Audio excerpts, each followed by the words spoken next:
Listo. Pues comenzamos. Bienvenidos todos. Bienvenida Pilar, Aleca, Paulina, eh, Andrea, Idalia, Adriana, Irma, Mayra, Mauricio, Teresa, Rubén. Sean todos bienvenidos. Veo mucha gente y me da mucho gusto que nos estén acompañando el día de hoy en esta novena edición de estas charlas Terránea, que como ya saben, o los que nos han acompañado anteriormente ya saben, bueno, pues tienen el objetivo de difundir formas de habitar y de coexistir pues, más saludables y sostenibles. El día de hoy estoy muy contento porque me acompaña un buen amigo y maestro, Ronald Sistek. Les platico un poco acerca de la experiencia que he tenido con él. Nos conocimos hace 4 años ya en un taller que él vino a impartir acá a México, a Tlayacapan, un lugar cerca de Tepoztlán. Vino a impartirnos un taller muy interesante que se llama Los Patrones que Conectan. Entonces, a raíz de ahí, bueno, pues no hemos perdido contacto y por ahí ahora estamos de pronto pues viendo qué más podemos hacer por ahí en conjunto. Muchas gracias por acompañarnos, Ronald. Quisiera solamente compartirles que Ronald tiene una habilidad impresionante para precisamente conectar datos e ideas y transformarlas en una visión que nos ayuda o que en lo personal me ha ayudado a tomar más conciencia de los problemas y los retos que enfrentamos y a orientarlos, a orientar esta visión y esta información para generar cambios, ¿no? Entonces voy a leerles un poco acerca de su experiencia para, sin más, pues arrancarnos con la plática. Ronald es constructor civil por la Universidad Católica de Chile, es posgraduado en Desarrollo y Administración de Proyectos Inmobiliarios por la Universidad de Chile. Él es facilitador de procesos humanos en colectivos y organizaciones, acompaña en transformación cultural y administración de proyectos a través de CO Consulting Group y Círculo de Apoyo para Proyectos Regenerativos, concentrándose en la ecología de sistemas, crecimiento individual, resultados transformativos de colectivos y regeneración ecosocial. Actualmente es director ejecutivo de la Tonada, un emprendimiento de agricultura y ganadería regenerativa, y de Aldea Nativa, un retail orgánico. Muchas gracias, Ronald, por acompañarnos y encantados de tenerte por aquí y ansiosos por escucharte. Gracias, Hugo. Difícil olvidarse de ese taller que compartimos porque me acuerdo que no llegó la maleta donde llevaba unos papelógrafos prehechos y todo. Y llegó el día que yo me volvía a Chile. Entonces llegué al aeropuerto, agarré la maleta y la volví a subir al avión. Y llegué a Chile y tampoco llegó al día siguiente. Fue como una maleta que no quiso viajar conmigo. Pero fue muy interesante lo que pasó porque en realidad cada vez que pasa una cosa así uno se da cuenta de que necesita tan poco. Un poco como lo que nos estamos dando cuenta con la experiencia del COVID, yo creo. Entonces, bueno, gracias Hugo por esta invitación. La verdad que hemos tenido muchas conversaciones desde que nos conocimos.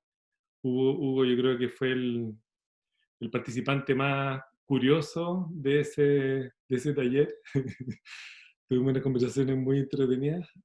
Así que nada, como que celebro esta invitación y celebro también poder ver tantas caritas conocidas y algunos nombres conocidos que no quieren mostrar su carita. Entonces, siempre antes de partir es eso, si quieren pueden visibilizarse. Y si quieren también pueden ir poniendo en el chat cómo llegan, ¿no? Con qué emoción llegan a un día miércoles en la tarde o en la noche o en la mañana para algunos, solamente para sentir un poco cómo hay un par de personas que quieren entrar en la reunión. Sí. Em, Le pido a Fernanda, gracias Fernanda también por apoyar técnicamente esto. Y el otro, el primer pedido entonces es ver cómo llegan, y el segundo pedido es que si en cualquier momento tienen algún comentario o alguna pregunta o algún, no sé, tienen algún descubrimiento, que también lo puedan compartir por el chat, así nos vamos enterando en tiempo real de qué es lo que va pasando. Em, entonces voy a compartir pantalla para... eh,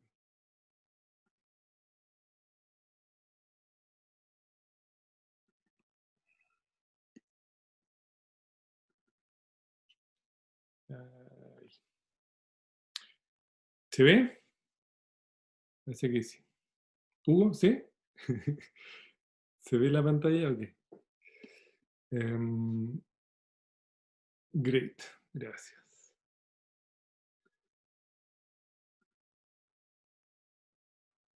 Voy a dejar aquí a la vista mía por lo menos el chat, por si aparece algo interesante. Entonces, bueno, este compartir tiene que ver con diseño de proyectos regenerativos.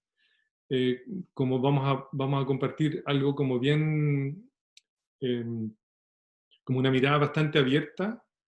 Los proyectos regenerativos se pueden observar desde muchas perspectivas, así que nada, ojalá que lo pasemos bien y se entienda esta mirada que quisiera darle hoy día. El nombre de estas láminas aparecen paradigmas emergentes en tiempos de cambios profundos, porque mucho de lo que he estado compartiendo el último tiempo se enmarca dentro de este metacontexto de cambio. Entonces lo tengo ahí siempre para recordar que en todo momento tenemos que intentar hacer un poquito de zoom out y alejarnos de la realidad en la que estamos para poder como reflexionar en distintos niveles de escala. Qué bueno, Aleka, que llegas feliz de estar viva. Mira, quiero solo compartir algunos comentarios. Yo quiero construir por mí misma mi casa y quiero aprender la distribución de los espacios, por eso me voy a recomendar en esta plática. Wendy dice sí. Hola, yo estoy de nuevo en la red, gracias. Llego despierta y receptiva, llego con ojos y oídos abiertos, con una escucha curiosa y agradecida. Llego a esta reunión con mucho entusiasmo. Agendé mi calendario este evento. Conocí a Ronald en el encuentro de permacultura en Mendoza. Sol, wow, 2013, qué bonito. Linda. Enzo, abrazo. Yo con curiosidad, feliz de volver a ver en línea a Ronald. Qué buena. Bueno, saludos desde Chile. Gracias, yo con el corazón abierto. Qué bueno. Yo llego, la verdad que muy, muy feliz, muy agradecido. Agradecido como decía la Aleca, Dani Gómez, qué bueno. Sí, yo feliz también de estar vivo. Siento que en estos momentos, cuando la vida pende de un hilo, como literalmente, y en un, como desde el ecosistema mayor también, y como sí, como muy agradecido, y también como reconociendo mucho el dolor profundo en el que está mucha gente hoy. Así que también me gustaría como dedicar como esta charla fundamentalmente a la gente que está como con preocupaciones, que está con dolor, que está con desesperanza. Y honrar eso, ¿no? Honrar el dolor, honrar como también todo lo que aparece en tiempos tan desafiantes como este. Así que bueno, muy bienvenidas todas y todos y todes. Y vamos a ver cómo avanzamos. Vamos a tocar tres como temitas o temazos. Uno, voy a partir compartiendo de las crisis sistémicas y los tiempos de cambios profundos, a propósito de poder como entender desde una perspectiva amplia como el momento increíble en el que estamos. Y luego vamos a ir compartiendo algunas como miradas del diseño como actividad humana y del diseño regenerativo, probablemente no en un orden muy establecido. Así que eso, recuerden dejar por aquí todas sus preguntas. Gracias, Fernanda, por recordarlo. Entonces, quería partir con este pensamiento de David Orr, que es un ecólogo que admiro mucho, que dice así: el problema es simplemente cómo una especie que le satisface llamarse a sí misma Homo sapiens encaja en un planeta con una biosfera. Ya esa primera parte del pensamiento para mí es suficiente, pero él continúa diciendo, este es un problema de diseño y requiere una filosofía de diseño. La sola idea de que necesitamos inventar o redescubrir una civilización sustentable es clave, luego diseminarla ampliamente y llevarla a la práctica rápidamente. Y yo quisiera como demostrar como la relevancia de este pensamiento de David Orr en este momento del tiempo.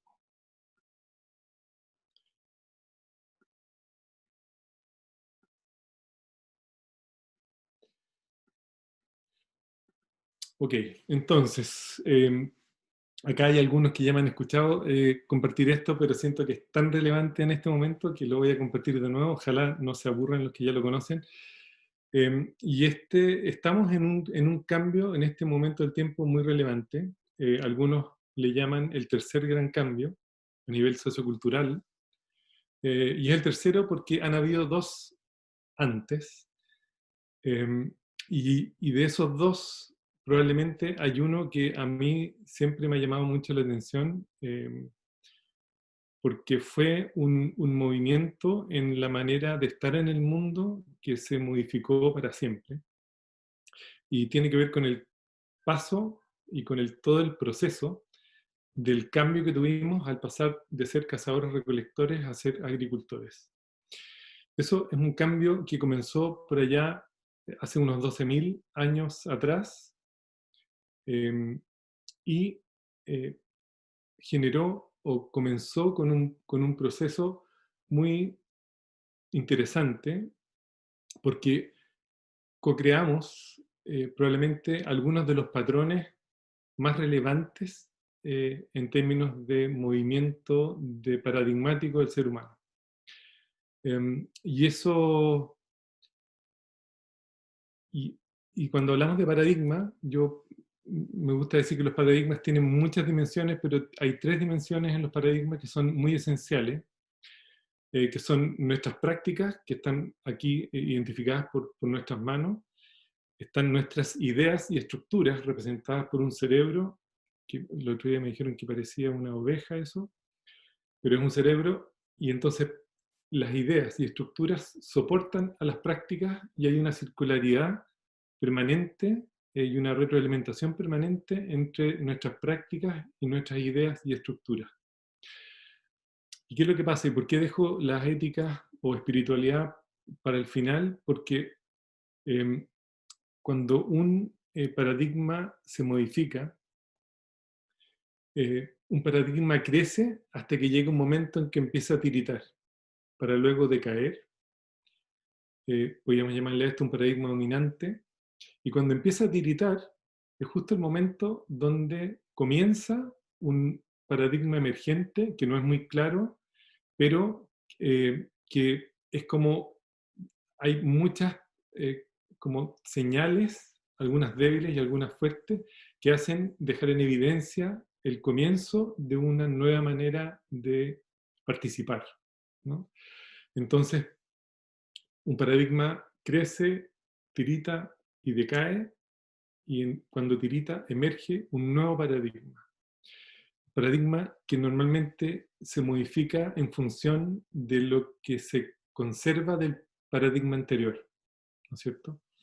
Entonces, cuando hablamos de este paso, de este primer gran cambio, hubo un momento en que nosotros como cazadores-recolectores descubrimos algunos lugares que se regeneraban por sí mismos, y esa regeneración que normalmente estaba como manifestada por los ríos que crecían y por las inundaciones que lograban regenerar la tierra entre eh, eh, en- entre como un ciclo y otro, nos hicieron permanecer en ciertos lugares. Y por lo tanto, empezamos a permanecer y empezamos a generar el comportamiento agrícola. Y este primer gran cambio, como decía, eh, trajo consigo, desde mi mirada, cuatro patrones que fueron fundamentales, porque modificaron probablemente nuestros paradigmas hasta el día de hoy.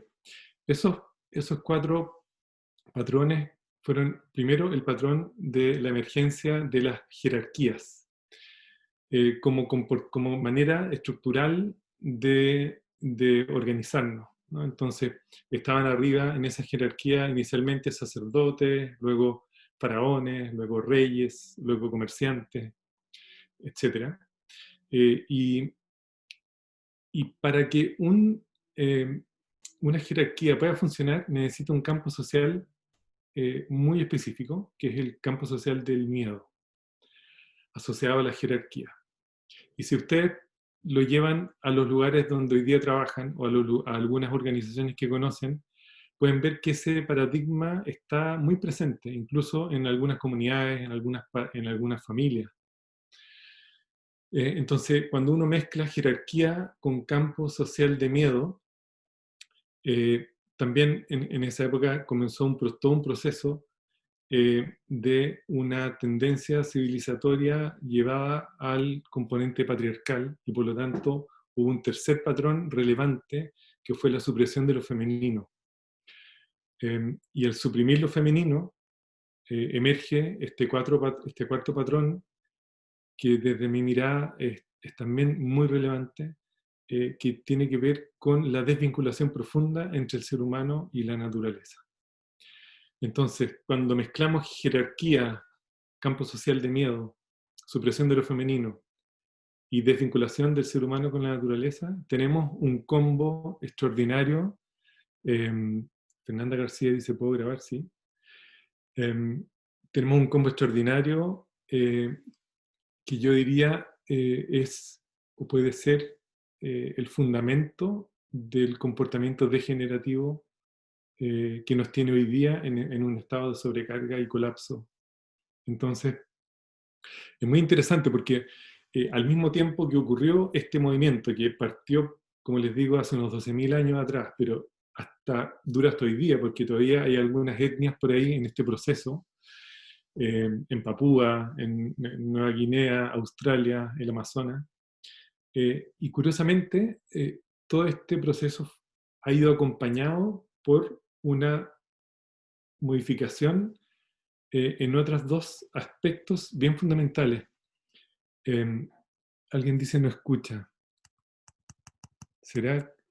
¿Se escucha? Hugo, ¿tú escuchas? ¿Sí? Ok.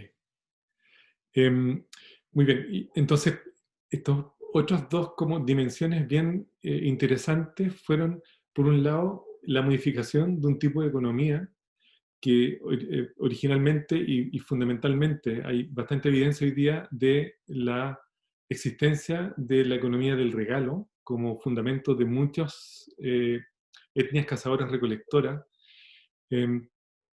Hoy día la neurociencia cognitiva está como demostrando que hubo civilizaciones que vivieron 50.000 años con cierta calidad relacional porque mantenían un nivel de felicidad muy alto. Cuando uno eh, eh, regala al mismo tiempo hormonas de la felicidad. Entonces eran civilizaciones que vivieron con niveles de oxitocina muy altos. Hay un par de experimentos muy interesantes hechos con mujeres que compran zapatos en unas tiendas y van identificando y lo van monitoreando el nivel de oxitocina que liberan en todo el proceso. Y el pic se produce, adivinen en qué momento. Pueden escribirlo en el chat. Las alternativas son cuando miran el zapato, cuando lo eligen, cuando se lo prueban, cuando deciden comprarlo, cuando lo pagan o cuando se lo entregan. A ver si hay algún feedback en este sentido. Cuando lo recibe, dicen por ahí. Cuando lo toman del aparador. ¿Qué más? Cuando miran el zapato. Entrega, eligen. Cuando decide. Cuando ya es suyo. Cuando lo ven. Cuando lo pagan. Hay alguna evidencia que es, claro, cuando se lo entregan. El acto de regalar. Muy interesante porque después hicieron el experimento con la gente que atendían en la tienda y también el nivel de oxitocina se elevó mucho en la gente que entrega físicamente el par de zapatos. Bueno, pero entonces, y yo me pregunto, ¿no? Wow, ¿cuál es el nivel de oxitocina en nuestra sociedad, ¿no? En nuestras relaciones, en nuestros lugares de trabajo? Entonces, el tipo de economía empezó a mudar de una economía del regalo a una economía de la transacción, de una economía del retorno inmediato, al cazar y recolectar, a una economía de retorno retardado, porque empezamos a acumular el grano y por lo tanto empezaron a emerger las primeras monedas que representaban una parte del grano y de repente la gente empezó a deber, y empezaron a estratificarse y por eso las jerarquías, etcétera. Y hay otro fenómeno súper interesante que tiene que ver con el tipo de conciencia y la espiritualidad asociada a la experiencia de la paradoja, que dicen que los cazadores-recolectores vivían en esta experiencia de la paradoja y por lo tanto vivían como en una conciencia muy horizontal, y la espiritualidad radicaba en pertenecerle a la tierra, ¿no? Cuando empezamos a vivir en comunidades agrícolas, empezamos a ser sedentarios, a desvincularnos del mundo natural, como decía, a experimentar esta jerarquía, y ocurrió un fenómeno que algunos llaman la experiencia de autoridad sagrada. Despegamos nuestra conciencia y nuestra experiencia del mundo natural y empezamos a mirar al cielo. Y en el tiempo empezaron a emerger las distintas religiones, etc. En un afán, yo diría, del ser humano, de que en su coevolución empezó a requerir de la construcción de significado. Ya más ratito vamos a hablar de ese concepto porque desde mi mirada es muy clave. Entonces, empezamos a necesitar construir significado de todo, incluso de la muerte. La espiritualidad que se basa en pertenecerle a la tierra, vive en la paradoja y por lo tanto vive en los ciclos naturales y por lo tanto entiende que la muerte es parte del ciclo de la vida. El ser humano occidental en particular, y desde que empezamos a mudar en este viaje, empezamos a necesitar construir significado y la muerte ya dejó de ser algo natural, ¿no? Hay todo un tema hoy día con esa imaginación, ¿no? Con esta vida entre misterios. Entonces, bueno, estos cuatro patrones son fundamentales. Hay mucha gente que llama a este episodio del tiempo, a este primer gran cambio, el gran olvido, porque es como si se nos hubiera olvidado todo lo que co-creamos en nuestra coevolución. Y entonces avanza el tiempo y llegamos al segundo gran cambio, que es el paso de ser agricultores a una sociedad de crecimiento industrial. Me gusta llamarlo así, yo se lo escuché esto a la Joanna Macy, una ecofilósofa y ecopsicóloga que admiro mucho, a David Korten, también hablar del gran cambio, pero me gusta mucho esta descripción de sociedad de crecimiento industrial porque el paradigma dominante, ¿no es cierto?, de la agricultura se mudó hacia un paradigma cuya creencia fundamental era y es el crecimiento infinito en un planeta que es finito. Por eso me hace mucho sentido esta frase de David Orr.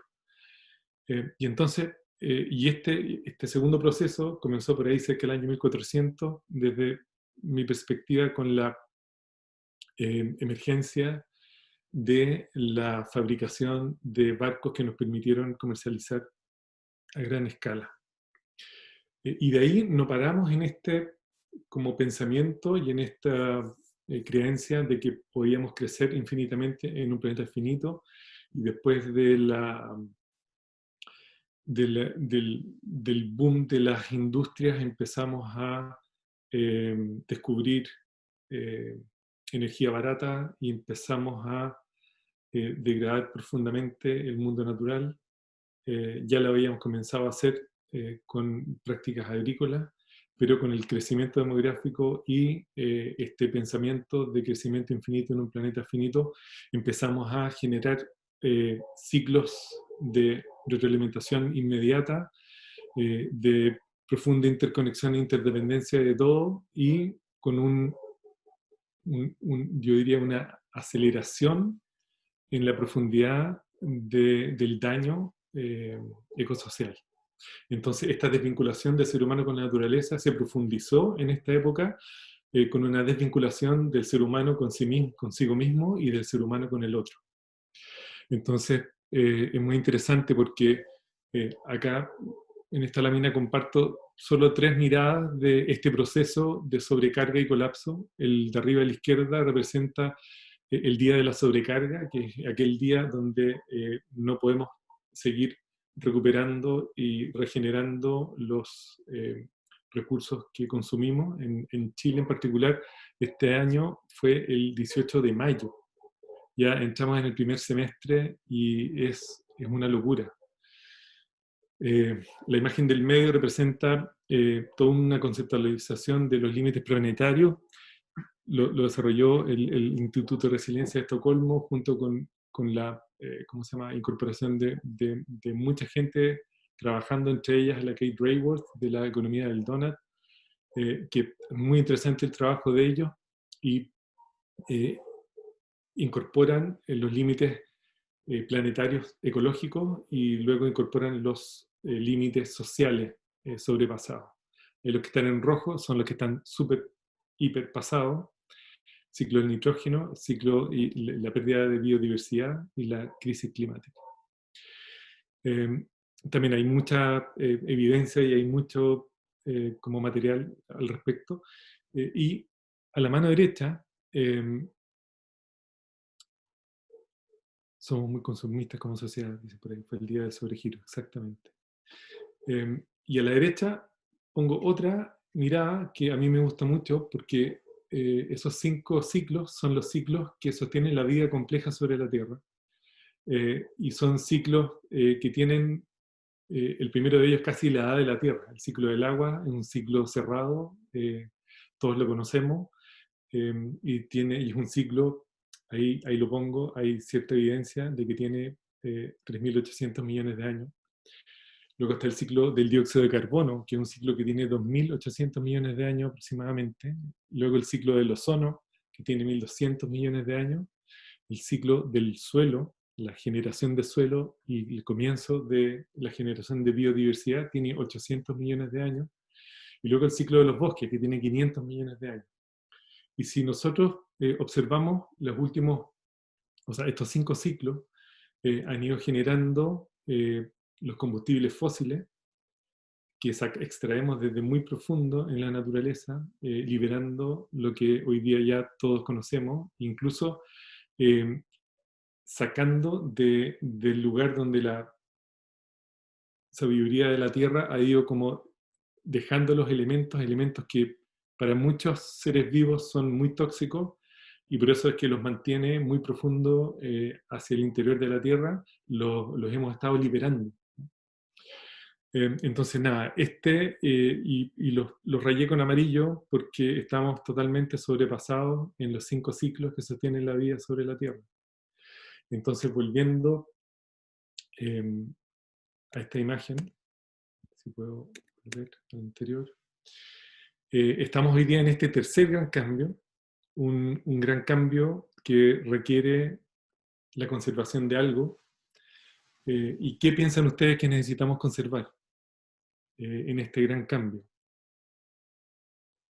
¿Qué se les ocurre que necesitamos conservar de lo que venimos trayendo?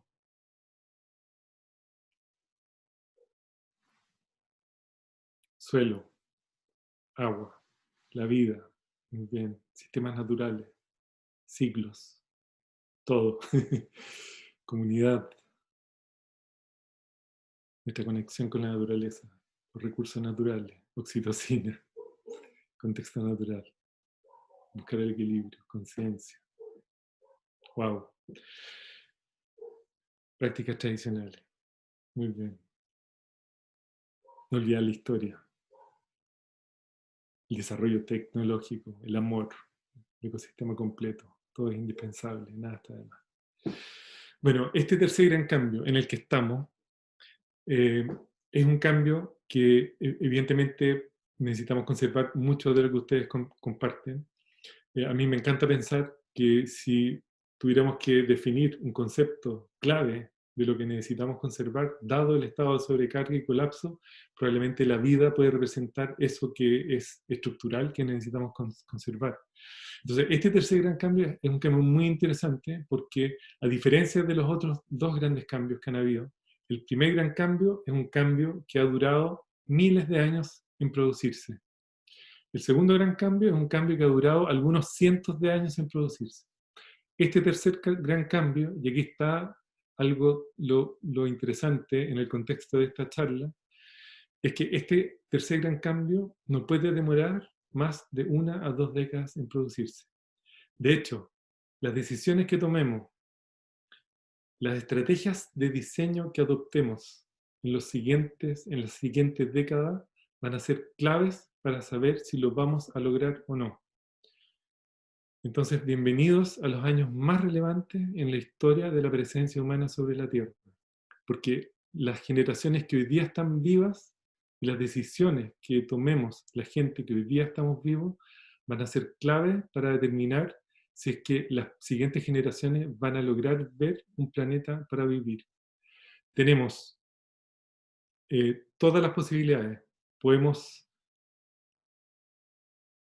dejar de existir como especie, como un escenario altamente probable. Hay gente que cree que la tecnología nos va a salvar, que es como el escenario de la ilusión de la tecnología. Y entre esos dos escenarios hay múltiples escenarios donde podemos reducir el daño, restaurar y regenerar. Si lo vamos a lograr o no, realmente no lo sabemos. Y probablemente una de las inspiraciones para compartir esto con ustedes tiene que ver con eso, ¿no? Tiene que ver con que no sabemos si lo vamos a lograr. Por ahí dicen, ya nos llegó la hora de la verdad. Exactamente. Entonces, dicho esto,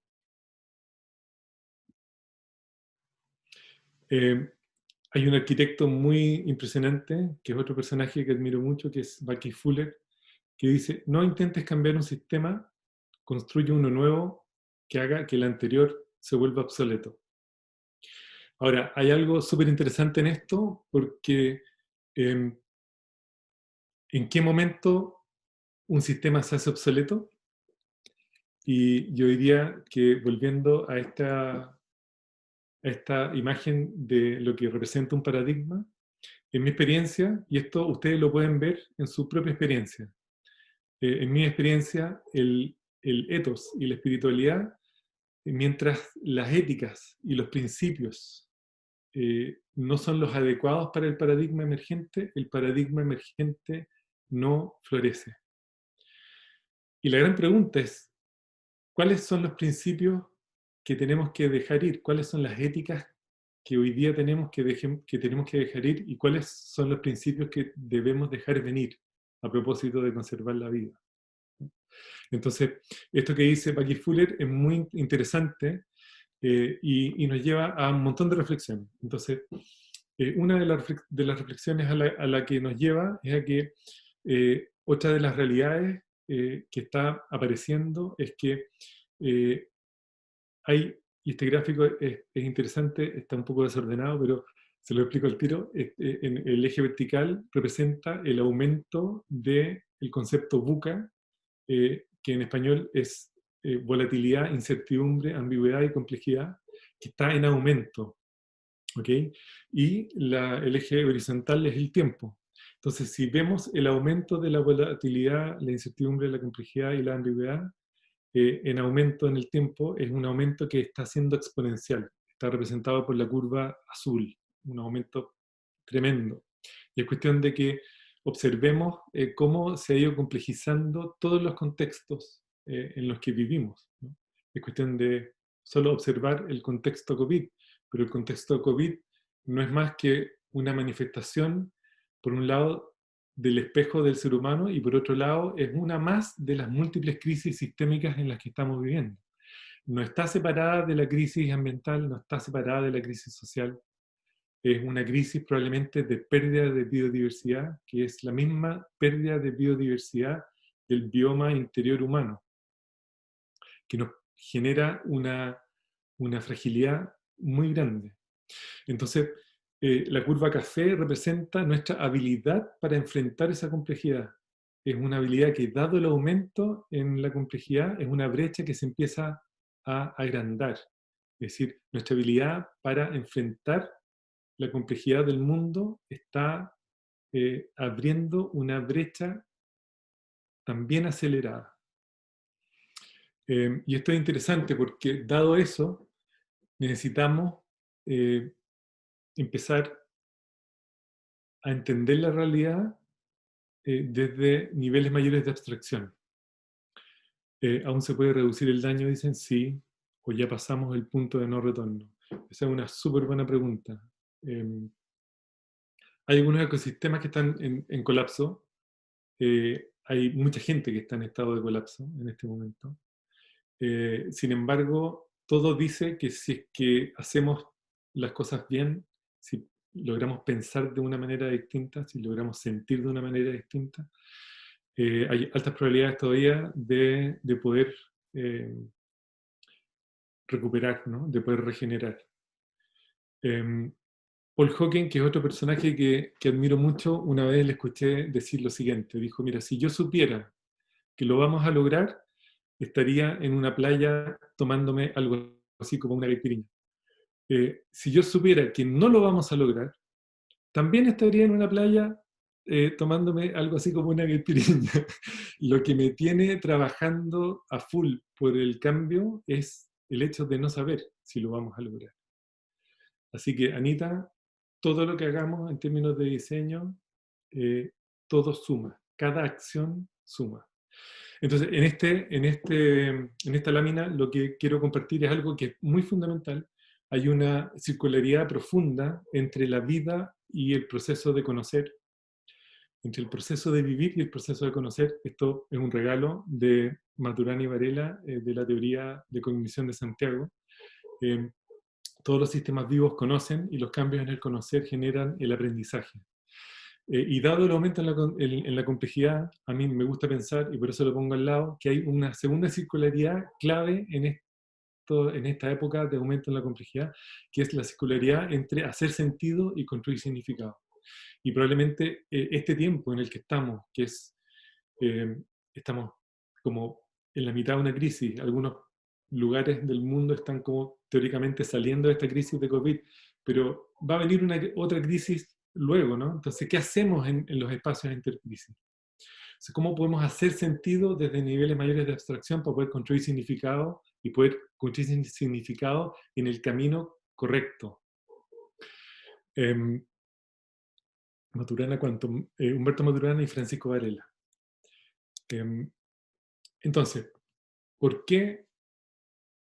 ¿Cómo acceder a niveles mayores de abstracción? ¿Cómo hacer sentido? Y me gusta compartir esta lámina que básicamente representa una teoría que también es una teoría muy interesante, que es la teoría dual de procesos, que dice que el ser humano aprende esta es una mirada también, ¿eh? O sea, acá en temas de aprendizaje también hay múltiples miradas, pero esta es una mirada en particular que a mí me gusta mucho, que dice que el ser humano aprende de dos formas, desde el razonamiento lógico y desde el entendimiento intuitivo. Y nosotros, como seres humanos, sobre todo occidentales, hemos estado sobreentrenados en los últimos 60 años en razonamiento lógico. A través del razonamiento lógico, nosotros construimos modelos, ¿ok? A través del entendimiento intuitivo, nosotros identificamos patrones. Ahora, el razonamiento lógico funciona a una velocidad de procesamiento de unos 100 bits por segundo. En cambio, el entendimiento intuitivo funciona a una velocidad de procesamiento de 10 millones de bits por segundo. ¿Qué es lo que quiero decir con esto? Que está muy bien razonar lógicamente, está muy bien construir modelos para poder simplificar la complejidad. Pero si eso no conversa y no está íntimamente y circularmente relacionado con el entendimiento intuitivo, con el hacer sentido de la realidad, es muy poco probable que logremos avanzar eh, a la velocidad que necesitamos. Es muy poco probable que logramos entender la realidad eh, de una manera más real. Entonces, eh, esta circularidad, como digo, es muy clave. ¿Y cómo hacemos sentido? Abriéndonos a entender de que la conciencia humana y la mente humana es una condición repartida entre el cerebro, el cuerpo, los contextos inmediatos y nuestras herramientas de mayor uso, de uso mayor a 2 años. La conciencia incorpora el cuerpo. ¿Cómo incorporamos el cuerpo? ¿Cómo el ser humano aprendió a cantar, a bailar, a hacer música antes que hablar? ¿Cómo reconectamos con esa capacidad para poder hacer sentido con más herramientas? Viva la intuición, éjale. Es como el círculo funcional de la vivencia. Wow, ahí me quedé pillo. Entonces, cómo hacer sentido y construir significado en una conversación, en un baile permanente. ¿Okay? Ya vamos a volver sobre estas circularidades porque hay algunas otras circularidades que me gustaría compartir. Entonces, cuando hablamos de diseño regenerativo, una de las cosas que he estado experimentando últimamente a propósito del entendimiento intuitivo y de cómo poder trabajar con niveles mayores de abstracción, he estado trabajando con metáforas. Entonces, yo me identifico profundamente con los árboles y por lo tanto digo, bueno, ¿cómo podemos usar la metáfora del árbol y de pensar como un árbol para ver si nos ayuda a entender qué es lo que queremos decir con diseño regenerativo? ¿No? Si ustedes se identificaran con un árbol, ¿cuáles serían esos puntos clave a tener en cuenta, ¿no? Al momento de diseñar? Y ya vamos a reflexionar respecto de qué es diseño y quién es diseño. Yo siento que todo el mundo diseña todo el día. Diseñamos procesos, diseñamos objetos, diseñamos, eh, eh, o sea, diseñamos lugares, ¿no? Hábitats, o sea, diseñamos permanentemente. Entonces, ¿qué podemos decir respecto de esta metáfora? Primero, que los árboles, tengo una cosita que no me deja ver, están enraizados en el lugar, ¿no? Es como abrirnos a lo único que hay en cada lugar. Y la relevancia de la reflexión desde un lugar. Raíces, dicen por ahí, conectadas con el cielo y la tierra. Gracias, Silvia. Necesito un espacio apto para crecer. Interconexión y cooperación. Un árbol da vida. Bueno. Bases fuertes. Exactamente. Son las raíces, ¿no? Entonces, cuando diseñamos regenerativamente, entendemos que lo que diseñamos está enraizado en un lugar. Luego se adapta específicamente a eso único que hay en cada lugar. La energía, ¿de dónde viene en los árboles? La energía viene del sol en los árboles.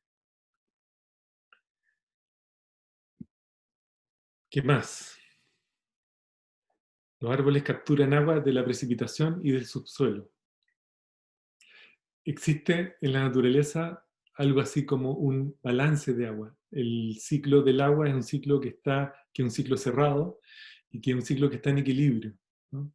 Y el tema del agua es un gran tema porque es un ciclo fundamental para conservar la vida y al mismo tiempo es un ciclo cerrado.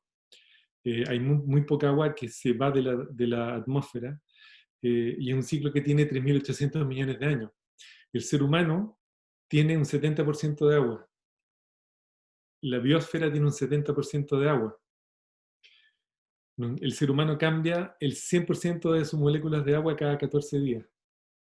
¿Qué significa eso? Que el 70% de lo que soy desde esa mirada puede venir de las lágrimas de un pterodáctilo que vivió hace 80 millones de años, o puede venir de la lluvia que cayó en Australia, que apagó el fuego de los últimos eventos allá. Es decir, eso es muy loco. Somos 70% agua, el agua la cambiamos cada 14 días y el ciclo del agua es cerrado en la Tierra. ¿Qué significa eso? ¿Qué efecto puede tener en el diseño? ¿Cómo la naturaleza capta agua? ¿Cómo la devuelve al mismo ciclo? Luego, un árbol no contamina el suelo, porque si no muere. No muere solo el suelo, sino que muere el árbol también. Lo nutre para los siguientes ciclos. En la naturaleza no hay basura. Ahí está, oculto. Los árboles tienen conexiones ocultas. Toda la vida y la comunicación que hay a través del aire se multiplica bajo la tierra. ¿Qué más? Tiene dignidad y belleza intrínseca el árbol. Una gran reflexión para mí en estos días de COVID ha sido como recuperar la belleza del aparecer, ¿no? Todo lo que aparece, o mucho de lo que aparece, eh, sobre todo cuando emerge en la naturaleza, hay una belleza totalmente intrínseca en el acto de aparecer. ¿Cómo poder maravillarnos más seguido con eso?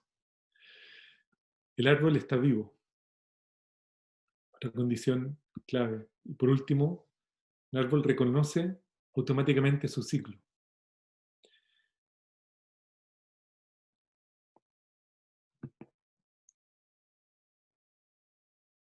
Perdón, hay alguien que está entrando en el condominio. ¿Aló? Sí, perdón. Sí, que, sí, que pase, por favor. Sí, que pase, que suba por la pedregosa. Gracias. Mil perdones. Alguien está entrando. Y por último, ¿qué representa esta metáfora del árbol, ¿no?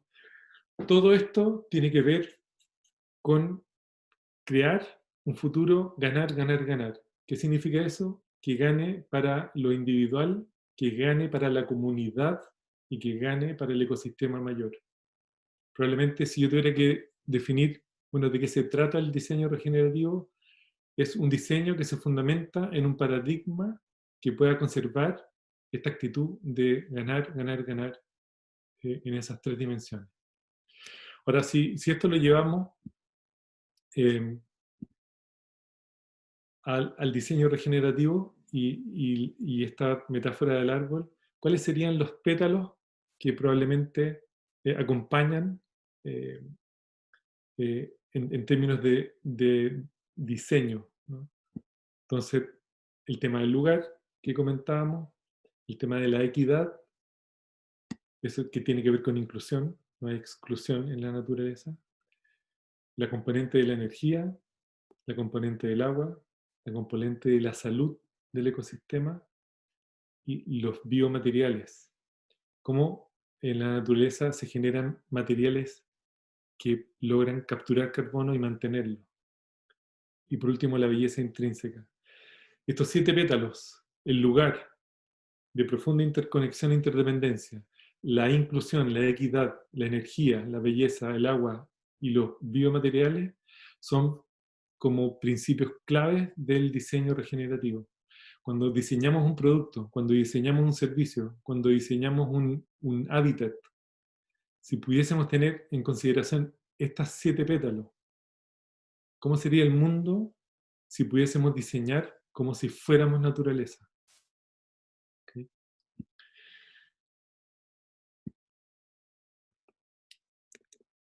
Voy a ir un poco más rápido ahora para no extenderme más. El marco regenerativo es un marco que establece una evolución en los sistemas que parte desde lo convencional, que ocupa mucha energía y que está al borde de la ley, pasando por lo verde hasta que llega a lo sostenible, que lo sostenible hoy día lamentablemente lo entendemos como la suma cero, para después entender, bueno, si así funcionan los sistemas técnicos, cómo funcionan los sistemas vivos, ¿no? Un poco volviendo a la metáfora del árbol. Si requerimos un diseño regenerativo, necesitamos modificar incluso el lenguaje y abrirnos a un diseño que considere lo restaurativo, lo reconciliatorio, para poder llegar en algún momento a lo regenerativo. La dirección de viaje tiene que ser lo regenerativo, ojalá capturando energía. Ya vamos a ver después con Hugo algunos ejemplos de cómo sucede esto en algunos desarrollos. Pero fundamentalmente lo que quisiera destacar de acá es que lo restaurativo sigue estando dentro del paradigma dominante, que estamos por sobre la naturaleza, o estamos como manipulando la naturaleza. Un ejemplo de algo restaurativo puede ser la siembra de un monocultivo transgénico, por ejemplo. Eso es mejor que no hacer nada, probablemente si es transgénico no, por todo lo que lleva asociado, pero imaginémonos por un momento que no es transgénico y que no necesita veneno para su subsistencia. Entonces, lo restaurativo puede ser infinitamente mejor que lo sostenible como lo conocemos hoy. Sin embargo, sigue con esa como paradigma de que no considera la biodiversidad, no considera una serie de cosas que son claves. Entonces, si necesitamos diseñar regenerativamente, tenemos que volver a esa idea de que en realidad no estamos separados de la naturaleza. Entonces, si pudiéramos diseñar siendo naturaleza, nosotros somos la naturaleza teniendo una experiencia humana. ¿Qué implica eso dentro de nuestros diseños? Entonces, desde mi mirada, lo regenerativo se produce cuando logramos identificarnos con la naturaleza y diseñamos como si fuéramos naturaleza, como si fuéramos parte de este ecosistema enorme de vida que llamamos biosfera. Por lo tanto, si nos preguntamos qué es diseño, y aquí el que quiera compartir qué entiende por diseño, lo puede compartir también en el chat. Nuestro mundo no es sostenible por errores de diseño. El diseño es una de esas actividades humanas que puede generar degeneración con mucha facilidad. La basura es un problema, es un error de diseño. Esta lámina se la pedí prestada a una gran amiga, que es la Giselle de la MEA, que trabaja en Uruguay en economía circular. Y cuando la vi me encantó por todo lo que significa eso que está detrás. Y el concepto que ella definió en ese momento, hoy día lo han tomado muchos en el área del diseño como para compartir esto, ¿no? Que es tanta la agencia que tiene el ser humano en los contextos donde trabaja, que todo lo que diseña puede regenerar o puede degenerar. Conectado con sus raíces, dice. Es que eso somos naturaleza, somos parte, no estamos aparte del medio ambiente, exactamente. El que tenga alguna duda puede intentar dejar de respirar por más de 4 minutos y va a llegar a la conclusión de que no hay una separación con el medio ambiente. Puede dejar de tomar agua por 4 días también. No se lo recomiendo, pero si hay alguien que tiene muchas dudas puede recurrir a ese tipo de experimentación. Planeta plástico. Aquí si volvemos a este estado como de sobrecarga, hoy día echamos entre 8 y 12 millones de toneladas de plástico al agua. En el año 2050 va a haber más plástico que peces en los océanos. Fuerte tu foto. Venenito. Entonces esto, ¿no? Somos la naturaleza teniendo una experiencia humana. ¿Cómo sería el mundo si diseñáramos como si fuéramos naturaleza? Entonces, y acá termino con esto. ¿Cuál es tu rol?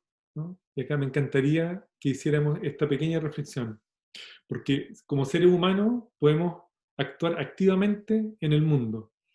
Eh, y sin embargo, en esta permanente ambigüedad y en esta permanente polaridad que hay entre un paradigma dominante y el paradigma emergente, hay ciertas como roles que son muy interesantes. El primer rol que me gustaría comentar es que es el rol de los innovadores, porque los innovadores son los gente que aparece cuando el paradigma dominante empieza a tiritar, son los que empiezan a inventar cosas. Hay cientos de ejemplos, ¿no? Y en todas las áreas. En las áreas de educación hay innovadores tremendos, ¿no?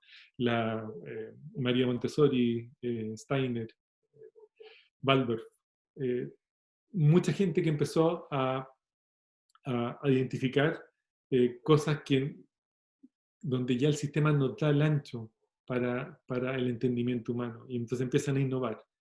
Entonces, si tú eres una innovadora o un innovador y te sientes identificado con esto, ¿cómo puedes amplificar tu estrategia de innovación? El segundo rol es el rol de los creadores del sistema nuevo. Hay mucha gente que le da la espalda al sistema dominante y se centra en la creación del desarrollo de esa innovación que es transformadora, esa innovación que se enfoca en la restauración, en la reconciliación y en la regeneración. Entonces, si eres creador, eres creadora, ¿cómo puedes amplificar esa experiencia y amplificar ese rol? Un tercer rol, que es el de los circulitos, tiene que ver con los estabilizadores de un sistema enfermo. En esta transición que estamos haciendo entre un paradigma y otro, en esta transición que estamos haciendo en la conservación de la vida, ¿cómo tú puedes estabilizar desde adentro del sistema también? Y hay un cuarto rol que está arriba, está en esas rayitas rosadas que están ahí, que es el rol de los protectores, que son gente que hoy día está en situación de mucho poder, pero que tiene su conciencia que palpita en el paradigma emergente de la conservación de la vida. Yo conozco mucha gente, cada vez más gente que tiene poder y está en una situación de proteger este cambio desde esa situación de poder. Entonces, muchos de nosotros, yo siento que cumplimos más de un rol. Entonces, ¿cómo podemos amplificar esta experiencia para poder modificar este paradigma dominante en un paradigma emergente que conserve la vida? Y ahí hay un lindo ejemplo de innovación profunda. El prototipeo simultáneo, eh, prototipos en paralelo para poder entender qué es lo que necesitamos amplificar. Es una estrategia que estamos usando mucho, dado el aumento en la complejidad de los contextos. Eh, Aquí comparto varias otras circularidades, así como la vida y la cognición, el hacer sentido y construir significado, la teoría y la práctica, lo individual y lo colectivo. Y esta como simplificación en realidad es súper dependiente del contexto. Todos necesitamos estudiar muy bien los contextos para poder diseñar en lo único que hay, en la belleza del lugar. Ahora, la realidad es que en realidad esto está mucho más vinculado de lo que nosotros pensamos.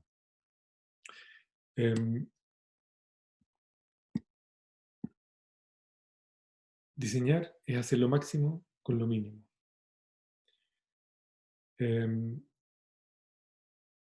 Acá hay varias preguntas que vale la pena hacerse. ¿Qué tipo de diseño necesitamos para la transición que estamos viviendo? ¿No? ¿Qué otras visiones del mundo pueden informar una respuesta creativa hacia la regeneración? ¿Cuál es tu rol? ¿Qué rol tenemos en el diseño de objetos, hábitats, servicios, procesos, proyectos para caminar hacia el mundo que queremos ver? ¿Qué tipo de innovación requerimos hacer en el diseño, en las dimensiones social, tecnológica, cultural, ecológica, económica, de manera de sostener la vida en el planeta? El diseño es un comportamiento, no es un departamento. ¿Cómo lo hacemos? Así que Yo voy a quedar hasta acá. Le agradezco muchísimo por la paciencia y los quiero dejar con Hugo para que nos comparta algunos ejemplos desde el diseño y desde su expertise, desde la arquitectura y desde el desarrollo. Así que, Huguito, todo suyo a la pantalla. Muchas gracias, Ronald.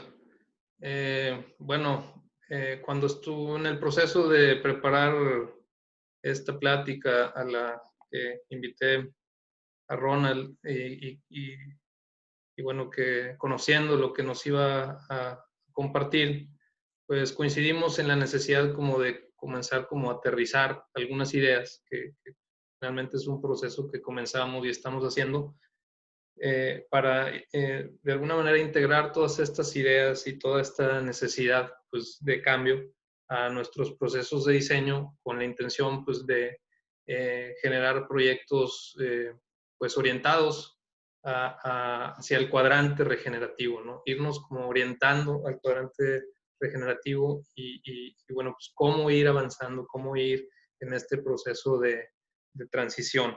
Entonces, finalmente, bueno, pues todavía no sabemos exactamente cómo. Sin embargo, creímos interesante pues presentar como que algunos ejemplos de algunos emprendimientos y algunos proyectos que hemos visto por ahí y que de alguna manera nos pueden dar a lo mejor como que algunas ideas, algunas pistas como de pronto para empezar a generar cambios en nuestros propios procesos de diseño, ¿no? Y eso es lo que voy a compartir en este momento.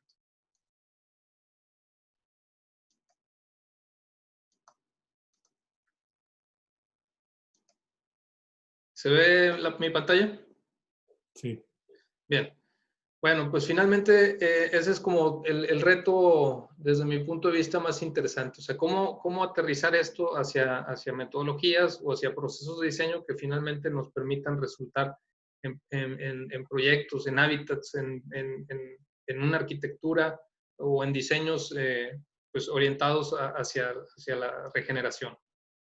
Entonces, pues en este tiempo de exploración que pues tiene ya varios años, me he topado pues, con algunos casos interesantes. Uno de ellos es este, que es Nightingale Housing, una desarrolladora inmobiliaria australiana, que para mi sorpresa, la primera vez que visité su sitio, es una empresa desarrolladora de proyectos inmobiliarios sin fines de lucro, ¿no? Sin fines de lucro y que lo que hace es inicialmente conformar una comunidad y después desarrollar un proyecto para esta comunidad.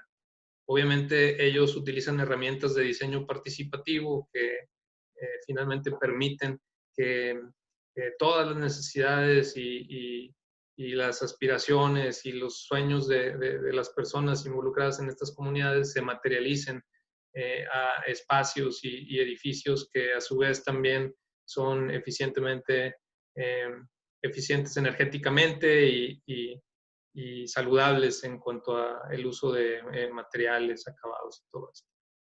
Entonces ellos hacen vivienda, apartamentos que son social, financieramente y ambientalmente sostenibles. Están de alguna manera a través de este diseño participativo, definiendo prioridades constantemente en donde buscan compartir una amplia superficie de actividades que de pronto pueden ser compartidas y comunes a esta comunidad que habitan estos espacios para darles más a los mismos usuarios y también tener espacios más saludables y eficientes. Aquí algunos de sus estrategias o sus ventajas o lo que ofrecen en la parte de la eficiencia energética de la comunidad. Hacen proyectos a costo, es decir, todos los márgenes que una desarrolladora inmobiliaria normalmente tiene son traducidos a beneficios para las personas. Entonces, todos esos sobrecostos financieros de intermediación, de honorarios de desarrollo, se traducen finalmente para beneficios de la misma comunidad. Es decir, es un proyecto generado por las personas y para las personas, en donde en realidad esta organización lo que hace es poner todos los conocimientos y la experiencia técnica y de alguna manera integrarlos en una visión pues orientada a proyectos pues más saludables, más generativos.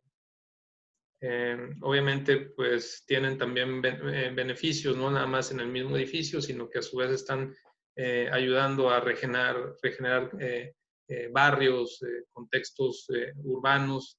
En fin, es un ejemplo bastante interesante que de pronto le saca la vuelta al desarrollo inmobiliario que de pronto pues en muchos casos puede ser como una actividad pues más del lado del cuadrante degenerativo en muchos casos, ¿no?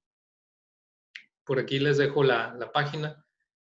Son proyectos interesantes para analizar, sobre todo en su estructuración, es decir, en cómo se estructuran, en cómo se llevan a cabo, en cómo se materializan, más allá del diseño arquitectónico y el tema de la eficiencia energética y las estrategias orientadas a la sustentabilidad.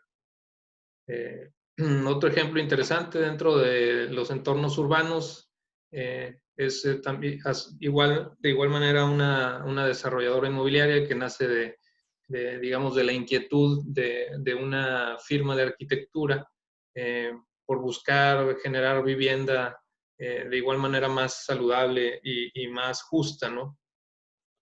Entonces, ellos desarrollan proyectos de covivienda ecológica, edificios responsables y productivos con un impacto positivo en las personas, en la salud, en el desarrollo local, en el ambiente. Financiados a través de banca ética y de esquemas participativos como el crowdfunding. Sus proyectos al igual buscan o priorizan el tema de la salud y en los materiales, en los sistemas constructivos, así como la reducción de impactos en los materiales y procesos constructivos y la eficiencia energética en la operación. Un esquema de lo que ofrecen como sus proyectos, también un porcentaje amplio de los espacios de estos edificios son espacios destinados a fomentar la comunidad, ¿no? A generar experiencias compartidas, ¿no? Y esto finalmente es algo que termina ahí de redondear sus proyectos, ¿no?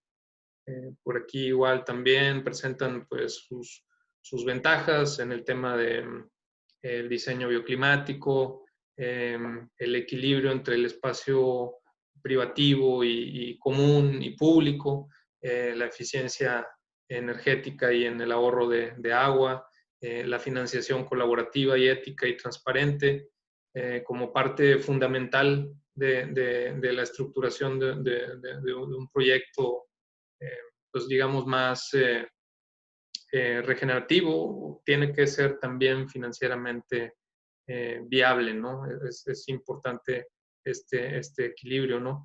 El uso de materiales libres de tóxico, materiales reciclados, en fin, una serie de ventajas y estrategias que les permiten orientarse pues a una propuesta pues más integral y más sostenible. Aquí les dejo también de igual manera su dirección electrónica. Este también es un proyecto interesante. En realidad es un libro, pero es un libro que pues, va más allá de lo meramente informativo, sino que lo que busca es en realidad generar comunidades.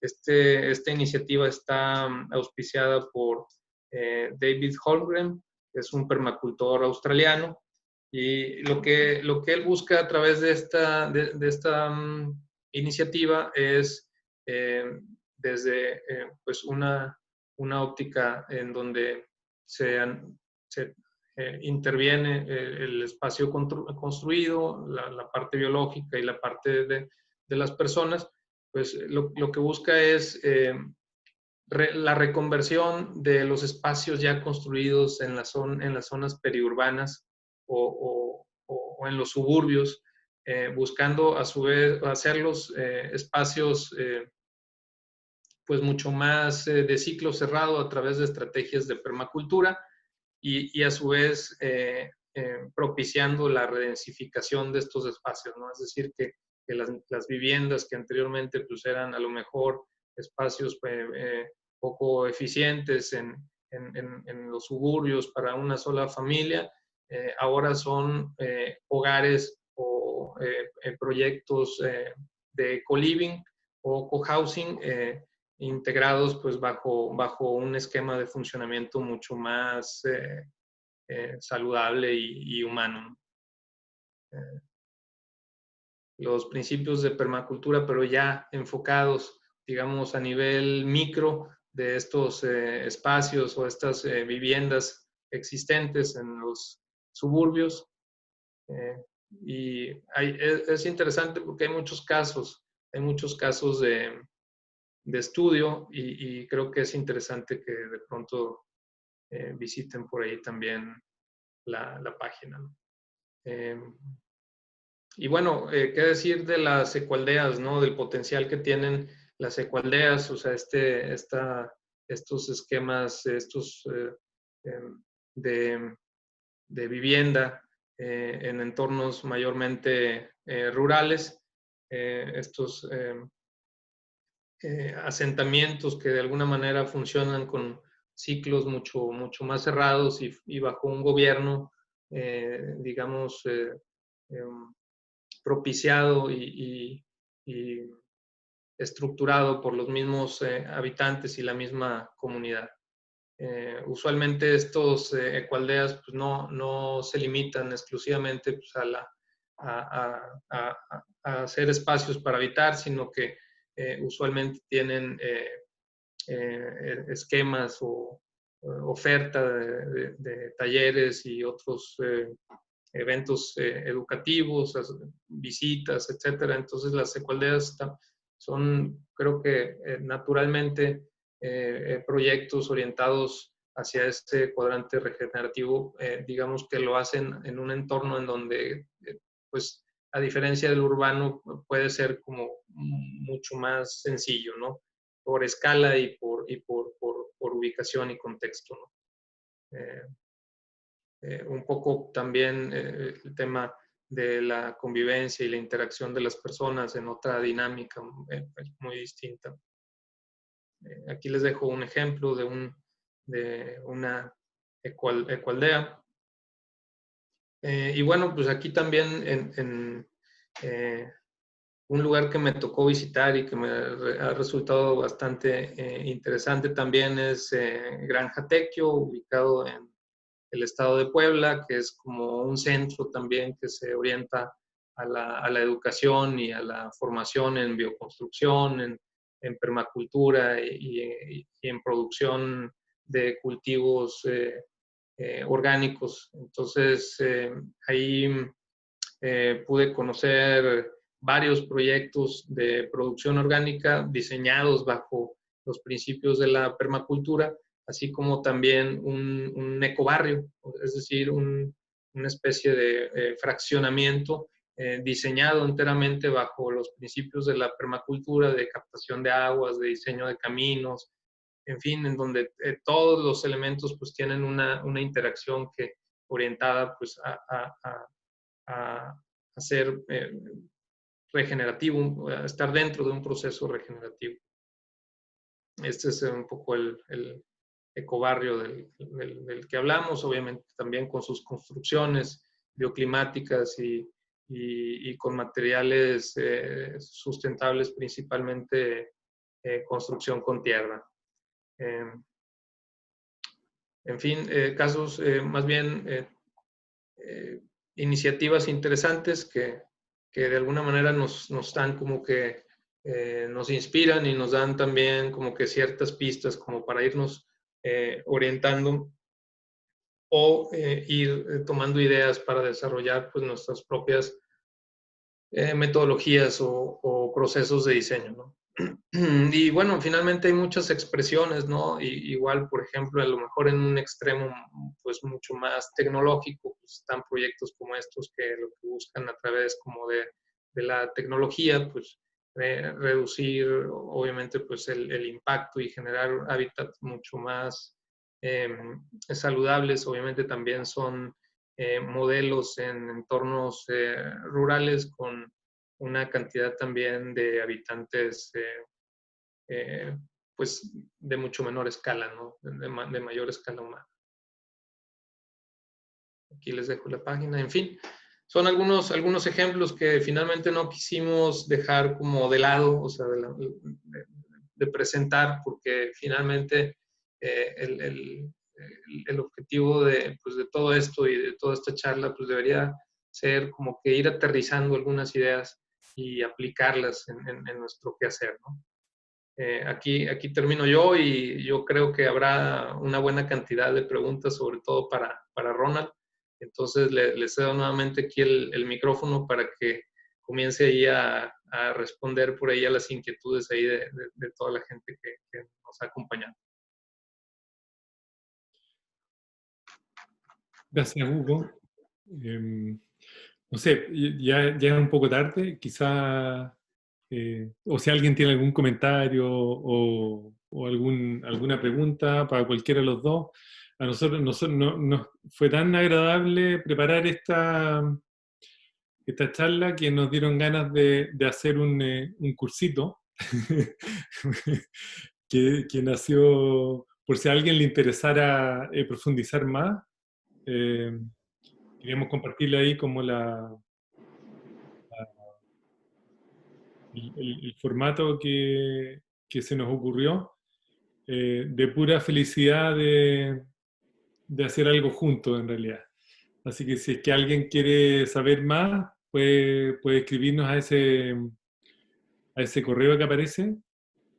Y si alguien quiere compartir algo o preguntar o lo que sea, nos interesa mucho saber también con la emoción con la que se van. Así que nada, pues unos minutitos por si alguien quiere compartir algo o preguntar.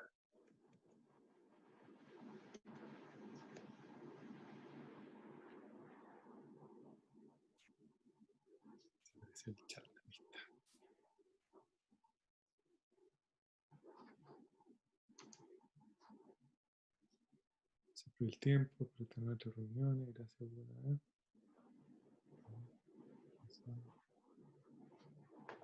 la info otra vez. Nada. Ronald, ¿te gustaría agregar algo antes de despedirnos? ¿Por leer alguna pregunta por ahí? Yo la verdad solo agradecer nomás a todos los que estuvieron. Agradecerte a ti de nuevo. Ha sido genial estas conversas que hemos ido teniendo y nada, pues como me quedo con la gran pregunta, ¿no? Como si pudiesen comprometerse a algo desde el diseño, ¿con qué se podrían comprometer después de haber escuchado todo esto? Sí, eso tengo esa curiosidad. Si es que alguien como que puede manifestar así su compromiso con algo, ¿no? Porque es tan relevante que podamos como ir abriéndonos a nuevas posibilidades y si logro comprometerme con al menos una cosita, ya es un gran paso. Cada acción es clave. Y bueno, pues también como que la pregunta que a mí pues más me tiene así como que sin poder irme a la playa a tomar esa bebida tranquilamente, pues es cómo, ¿no? O sea, cómo, cómo hacerlo, ¿no? Sobre todo por ahí veo que preguntan acerca de los entornos urbanos, definitivamente, pues es un reto pues, enorme, ¿no? Pues, entonces, por la complejidad y por la inercia que tienen este tipo de que tenemos, ¿no? En nuestra forma de vida en las ciudades. ¿Qué te tomarías en la playa la próxima vez que vayas? Primero que estemos sanos para darnos la vuelta en los próximos meses. A ver, acá hay una pregunta. Mira, yo solo me puedo comprometer con mi pequeño mundo, seguir buscando mi casa armonizada con la naturaleza. Yo soy dentista. Bacán. Pregunta sobre lo organizacional. Tips para hacer una organización efectiva en un proyecto regenerativo. Muy buena pregunta. Hay mucha experiencia en eso. Yo, al menos los últimos 10 años de mi vida, me he estado dedicando a acompañar organizaciones en este proceso de caminar hacia lo regenerativo en temática organizacional. Ahí solo comentar que en lo que ha sido mi experiencia, hay algunos puntos de acupuntura que son bien claves para poder generar cierto movimiento, y los puntos de acupuntura son la estructura, cómo podemos generar un poco más de autogestión en campos sociales de confianza, los estilos de liderazgo, que sean estilos de liderazgo que promuevan la facilitación de los procesos, más que promuevan el control y la manipulación. Probablemente los mismos procesos, como observar las organizaciones desde dominios de influencia, en vez de observarlas desde áreas de departamento.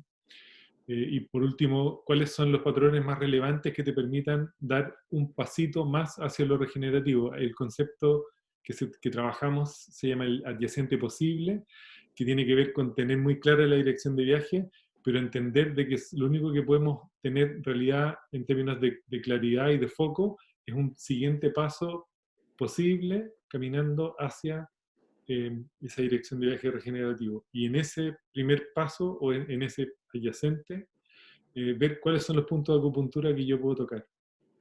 Ahí hay algunos tips.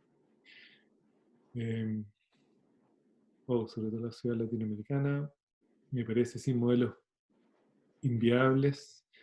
Silvia, compromiso con preguntarme cómo accionaría desde la conciencia que soy naturaleza. Esa, creo que si se van con esa pregunta ya, yo me quedo feliz. Me despido, muy interesante. Me puedo comprometer con empapar a mis 5 hijos con esta mirada. Ese sería mi primer paso, volver a reciclar at home, proyectar como arquitecto con el modelo del árbol. Qué bueno, Anita. Muchas gracias, fue muy enriquecedor su conocimiento. Yo me comprometo a leer más sobre regeneración para poder transmitirlo, ya que trabajo con emprendedores. Genial. A nivel micro, reflexionar cuál es nuestra huella en el día a día, reutilizar todo lo que pueda, consumir solo lo que necesita, reutilizar. Gracias. Genial, pues. Desde Fundación Nave Tierra Puesco, José, nuestro enfoque está muy alienado con sus ideas, construimos con la técnica de Airship, excelente, bendiciones, sacamos 950 neumáticos de los vertederos de Villarrica, Pucón. Felicidades, José. Excelente. Bueno, interesante la metáfora de pensar como un árbol. Me gustaría saber cómo han visto ustedes la disposición de la sociedad frente a los proyectos presentados por Hugo. Cómo se inicia un Nightingale, por ejemplo. ¡Wow! Eso es otro taller. Es tremendo. Bueno, yo, me despido, ya estamos en la hora. Muchas gracias, Ronald. Gracias a ti, Hugo. Muchísimas gracias por acompañarnos. Muchas gracias a todos los que están ahí. Gracias a todos. Y yo les pido que como que suelten su micrófono para que puedan decir la última despedida. Pueden prender sus cámaras y nada, y expresarse libremente en niveles mayores de abstracción. Como les resuene. Gracias por compartir. Gracias. Muchas gracias. Saludos desde Coyhaique. Gracias. Ujú. Gracias. Víctor, buena. Muchas gracias. Gaito, Gracias. Chao, gracias. Se multiplica la regeneración. Fantástica la presentación, muchas gracias. qué bueno. Gracias. Bonita. Muchas gracias. A ustedes.